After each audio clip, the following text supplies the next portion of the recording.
জান্নাতীদের জন্য কি কি নেয়ামত অপেক্ষা করছে। আসসালামু আলাইকুম ওয়া রাহমাতুল্লাহি ওয়া বারাকাতুহু।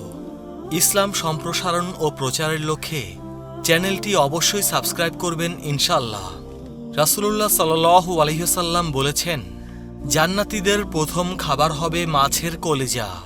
এক ইহুদি এটা শুনে জিজ্ঞেস করল, এরপর কি পরিবেশন করা হবে? ইহুদির প্রশ্নের জবাবে আল্লাহ রাসূল সাল্লাল্লাহু আলাইহি ওয়াসাল্লাম বললেন, এরপর জান্নাতীদের জন্য জান্নাতে পালিত গরুর গোশত পরিবেশন করা হবে। এই উত্তর শুনে ইহুদি জিজ্ঞেস করল, খাওয়ার পর পানীয় কি কি পরিবেশন করা হবে? রাসূলুল্লাহ সাল্লাল্লাহু আলাইহি ওয়াসাল্লাম বললেন, সাল সাবিল নামক ঝর্ণার পানি। ইহুদি পাদ্রী বলল, আপনি সত্য বলেছেন। সহিহ মুসলিম। জান্নাতীদের খাবার ও পানীয় বিষয়ে পবিত্র কোরআনে আল্লাহ তাআলা বলেন, সকাল সন্ধ্যায় তাদের জন্য রিজিকের ব্যবস্থা থাকবে। সূরা মারিয়াম আয়াত ৬২। জান্নাতের শরাব পান করার পর কোনো প্রকার মাতলামি ভাব দেখা যাবে না। সূরা আস-সাফফাত।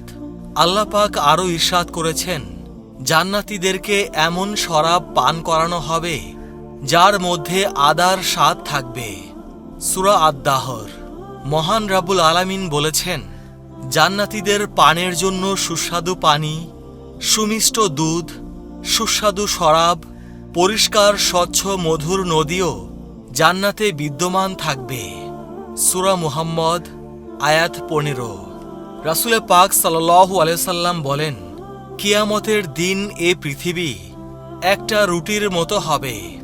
আল্লাহ নিজের হাতে তা এমনভাবে ওলট পালট করবেন যেমন তোমাদের কেউ সফররত অবস্থায় তার রুটিকে ওলট পালট করে, আর ওই রুটি দিয়ে জান্নাতীদেরকে মেহমানদারি করা হবে। সুবহানাল্লাহ। সহিহ মুসলিম। হে আল্লাহ, আমাদের সবাইকে জান্নাতি মেহমান হিসেবে কবুল করে নিও। সবাই কমেন্টে লিখব আমিন।